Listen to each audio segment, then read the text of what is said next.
অম্বিকার অভিশাপ। হস্তিনাপুরের রাজ্য সবসময় ছিল ভাগ্যের খেলায় আবদ্ধ।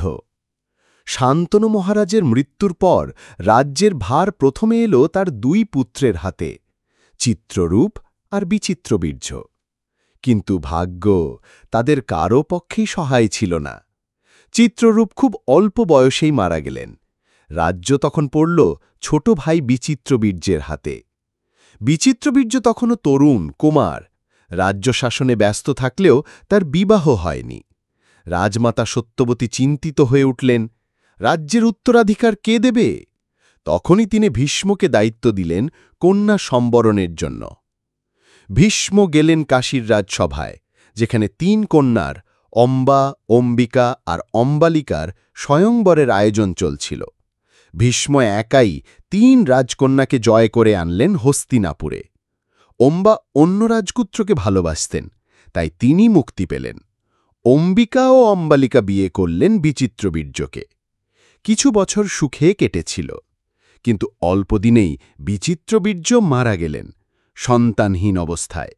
রাজ্য আবার শূন্য হয়ে পড়ল উত্তরাধিকারীর অভাবে। প্রজারা উদ্বিগ্ন, সত্যবতীর মনে গভীর আতঙ্ক। সত্যবতী বুঝলেন, যদি রাজ্য বংশরক্ষা না হয় তাহলে কুরু বংশ বিলীন হয়ে যাবে। তিনি মনে করলেন তার আরেক পুত্র ব্যাসদেবের কথা, বিচিত্রবীর্যের সৎ ভাই, যিনি জন্মেছিলেন মহর্ষি পরাশরের ঋদ্ধ তপস্যা থেকে। ব্যাসদেব ছিলেন যোগশক্তিতে পরিপূর্ণ, কিন্তু ছিলেন ভীষণ কান্তিহীন, জটাজুটধারী, ভয়ঙ্কর রূপধারী। সত্যবতী তাকে আহ্বান করলেন। ব্যাসদেব মায়ের ডাকে এলেন প্রাসাদে। তিনি শুনলেন রাজ্যের দুঃখগাথা। মাতা তাকে অনুরোধ করলেন, তুমি নিয়োগ প্রথায় অম্বিকা ও অম্বালিকার সঙ্গে সন্তান দাও, যাতে কুরুবংশ রক্ষা পায়। ব্যাসদেব মায়ের কথা মানলেন। প্রথমে অম্বিকার কাছে গেলেন। অম্বিকা ছিলেন অতি সুন্দরী, স্নিগ্ধ মূর্তি। কিন্তু ব্যাসদেবের ভয়ঙ্কর রূপ দেখে তিনি আটকে উঠলেন। তার চোখ ভয়ে বন্ধ হয়ে গেল। কিছুদিন পর জন্ম নিল এক পুত্র। তিনি ছিলেন ধৃতরাষ্ট্র, কিন্তু তিনি জন্মালেন অন্ধ, কারণ তার মা ব্যাসদেবকে দেখে চোখ বন্ধ করেছিলেন। এটাই ছিল প্রথম সংকেত, ভাগ্য কুরুদের প্রতি অনুকূল নয়। পরের বার ব্যাসদেব গেলেন অম্বালিকার কাছে। তিনি সাদা বস্ত্রে সজ্জিতা ছিলেন। ব্যাসদেবের রূপ দেখে তিনি ভয়ে বিবর্ণ হয়ে উঠলেন। তার মুখে ছায়া নেমে এলো, রক্ত উড়ে গেল গাল থেকে। ফলস্বরূপ তার গর্ভে জন্ম নিল এক পুত্র। তিনি হলেন পাণ্ডু। তার শরীর ছিল শক্তিশালী, কিন্তু সাদা বর্ণ, রক্তশূন্যতার মতো দেহকান্তি। মাতা সত্যবতী চিন্তিত হলেন। তিনি আবার ব্যাসদেবকে ডাকলেন, আরও এক সুযোগ চাইলেন। অম্বিকাকে আবার পাঠানো হল, কিন্তু অম্বিকা ভয় পেয়ে আর একা যেতে রাজি হলেন না। তিনি কৌশলে তার এক দাসীকে পাঠালেন নিজের বদলে। সে দাসী ছিল শান্ত, নির্ভীক, ভক্তিমতী। সে ব্যাসদেবকে শ্রদ্ধা ও ভয়ভাজন না ভেবে সেবা করল। ফলস্বরূপ জন্ম নিলেন বিদুর। তিনি জন্মসূত্রে রাজবংশীয় না হলেও তার বুদ্ধি, ধর্ম, সত্যতা তাকে ইতিহাসে অমর করে রাখল। অম্বিকা কিন্তু এভাবে ব্যাসদেবকে প্রতারিত করলেন।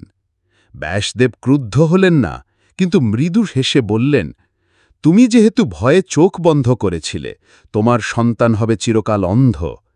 এই অভিশাপে ধৃতরাষ্ট্র জন্মালেন দৃষ্টিহীন হয়ে। অম্বালিকার ক্ষেত্রেও বললেন, তুমি ভয়ে বিবর্ণ হয়েছিলে, তোমার সন্তান হবে দুর্বলকায়, রোগশীর্ণ।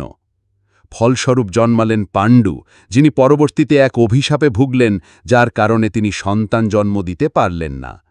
এইভাবেই অম্বিকার ভয়, অম্বালিকার ভয় দুজনের ভাগ্য নির্ধারণ করে দিল কুরুরাজ্যের ভবিষ্যৎ।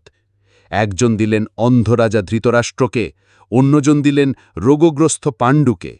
বিদুর যদিও ছিলেন সর্বগুণে গুণান্বিত, তবুও সিংহাসনের দাবিদার হতে পারলেন না, কারণ তার মা ছিলেন রাজকন্যা নন। অম্বিকার অভিশাপ শুধু তার নয়, পুরো কুরু বংশের জন্য এক কালো ছায়া। ধৃতরাষ্ট্রের অন্ধত্ব রাজনীতিকে করল দুর্বল। পাণ্ডুর অসুস্থতা রাজ্যকে করল নির্ভরশীল। আর এই দুর্বলতাই নিয়ে গেল ভয়ঙ্কর মহাযুদ্ধ, কুরুক্ষেত্রের রণক্ষেত্র। কুরুক্ষেত্রের যুদ্ধ তাই আসলে শুরু হয়েছিল অম্বিকার এক অভিশাপ থেকে। একটি ভয়, একটি চোখ বন্ধ করা, একটি হৃদয়ের অস্বস্তি যা বদলে দিল ভারতবর্ষের ইতিহাস। উপসংহার: অম্বিকার অভিশাপ আমাদের শেখায় মানব জীবনে ভয় ও দুর্বলতা কখনো ছোট নয়। এক মুহূর্তের ভয় ভবিষ্যৎকে ধ্বংস করতে পারে, তবুও ভাগ্যের খেলাই ইতিহাস গড়ে। অম্বিকা, অম্বালিকা ও বিদুরের জন্মগাথা আমাদের মনে করায় যে সাহস, সত্যতা আর ভক্তি সবসময় মহৎ, কিন্তু ভয় আর দ্বিধাই নিয়ে আসে পতনের শুরু।